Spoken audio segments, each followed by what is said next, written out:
Hello there guys! For today's video, I'm going to show you how to make glowing halo portrait effect in Photoshop. And also, we will dive deeper into using Ellipse Tool, Gaussian Blur, Camera Raw filter, masking, and using brightness and contrast. Now let's get started! So here in our document, I prepare here our model that we'll be using for the portrait. And also, I open here another document that we will be using as our original canvas. So the first step here is we're going to fill this background layer with black. So to do that, going on to the foreground color, let's set this one to black. And then press Alt, hold it, and backspace. There we go. Then next step here is we're going to apply the gradient background. So that will be an effect for the glow later on. So to do that, make sure that you're selected on the background layer, go to the toolbar, and select on the gradient icon. This one's the gradient icon. Then, for the options panel, I'm going to set this one to classic gradient, and we're going to make use of the radiant gradient, this one. For the opacity, that must be set to 100% and just the mode to normal. And now let's open the gradient editor. So all you have to do is to double click on this. So this gradient editor will appear. And then under the presets, let's go to the folder of grays. Okay, so click this one. And then let's set this one to this. All right, so this is a gray black gradient. So click on that and then hit OK. There you are. Now next step here is we're going to apply the gradient background. So to do that, all I have to do is to click and drag the point to something like this. There you go. Alright, so let's make it longer this time. There you are. And by the way, if you find this video helpful so far, please consider subscribing to help YouTube algorithm show my videos to other nerds like us. Moving on, we're going to apply the Ellipse Tool. Or yes, we're going to create a circular or round shape in the middle. So going on to the toolbar, let's go and locate the Ellipse Tool. Just go down here. You can see this shape-like icon. Right click on it. Yeah, you can see here different shapes. So let's select on Ellipse Tool. Click on that. Then for the options panel, I'm going to set the fill to yellow. There we go. And then let's create a round shape here. Just click and drag. If you want a perfect circle, just select Shift, hold it. And once I did that, you can see the circle is perfectly round. There you go. So I'll set the size into this. Okay, then press V. Let's just move here in the middle. All right, now that's better. Okay, next step here is we're going to create a duplicate layer of this Ellipse Tool. So going on to the Layers panel, click on the Ellipse Tool layer, press Ctrl plus J, and let's create another one. Press Ctrl or Command plus J. So I made 3 of them. From this part, the ellipse one, we're going to name this one as red. Okay, because we're going to change the color of it. So once I click on that layer, then go here on the screen, you can see we have a selection on the red layer. And let's change the fill, of course, to red. That's why we should name it as red. Okay, hit OK. All right, well, you can't see that because the 2 ellipse tool are on top. Okay, so this is how it looks like now. Now let's break those. And then for the red, we're going to add a Gaussian blur to it. So click on the red layer, go to the menu bar, go to filter, go to blur, and find Gaussian blur. So it will ask you, because this is a shape layer, it will ask you if you want to convert it to smart object. So let's convert it to smart object. Now for the radius, I'm going to increase this one, creating a red glow effect on it. Okay, so it's up to you on how much pixels you want to apply. Well, for me, in my case, I'm gonna set this one to 140. Well, this one is okay. Hit OK. Now, let's go on top of the red layer. So this one. Because this time we're going to apply here the yellow glow. And that will create an orange color. Because red plus yellow equals to orange, right? So with that Ellipse Tool copy, go to the menu bar, go to filter, go to blur, and select Gaussian blur. And yes, just the same thing. Let's convert it to smart object. There you go. So for the radius, I'll be setting this one into a lower amount. So something like 84 is okay. There you go. It created that orange glow. See?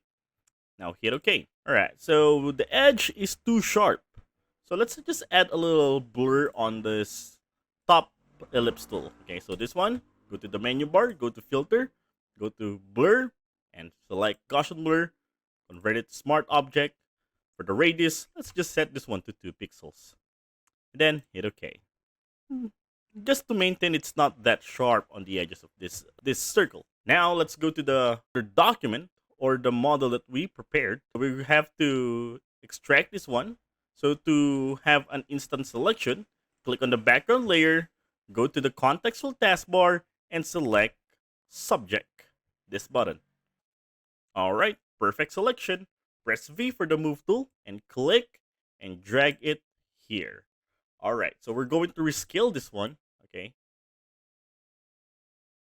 Alright, so this one is okay.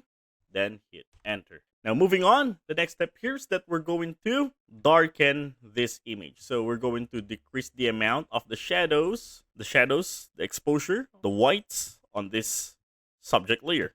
So we're going to apply here the camera raw filter. But before we do that, we're going to convert this layer into a smart object. So that subject layer, right click on it, and then set it to convert to smart object. There you go. Then let's go to the menu bar, go to filter, select camera raw filter.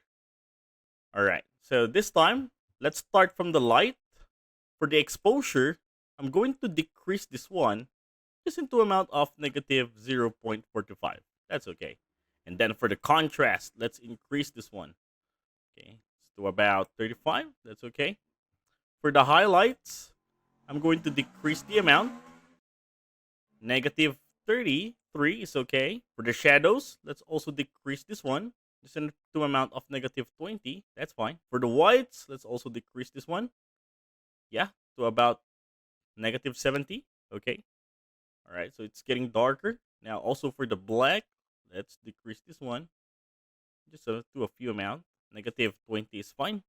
So this one is the before and this one is the after already, right? Okay, so let's go to color. Because our background is yellow, so for the temperature, we're going to make it warm. So I'm going to increase the amount. So just a little bit. 4 is okay. For the vibrance, 10. All right, there you go. Getting better. All right, for the saturation, I'll leave it there. Then let's go to the effects. 20. Yeah, the textures gets better. For the clarity,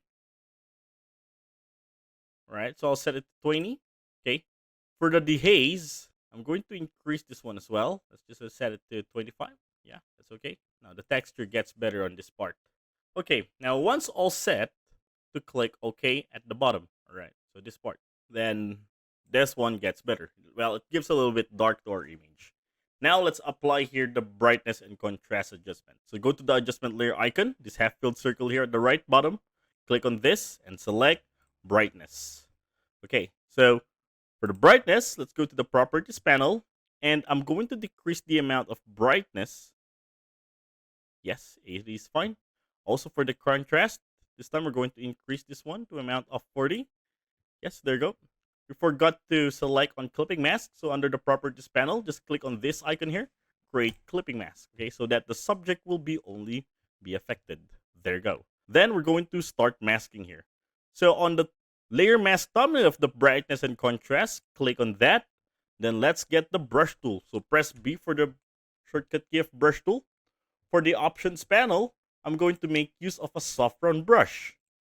For the opacity, I'm going to set this one into 20% for us to control the amount. For the flow, I'm also going to set this one to 40%. Let's start masking on the edges of the subject.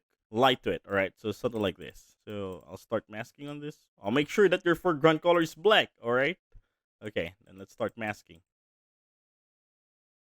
It will remove the brightness and contrast on this area. Okay.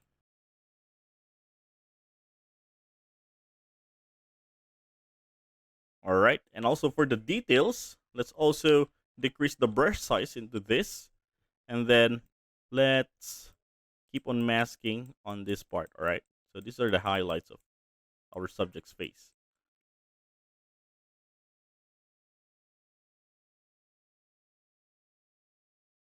Alright, so once we're done masking on the highlights part, now we're going to create another layer for the glow effect. Okay, so to do that, go down here in the right bottom corner and click on create a new layer. There you go, click on that.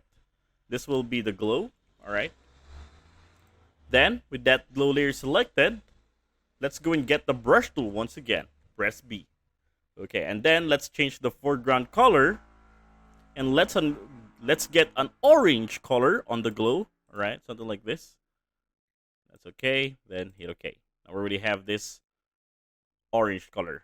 And then also from this glow layer, we're going to change the blending mode of it to overlay. There you go. So for the brush, we'll just maintain that.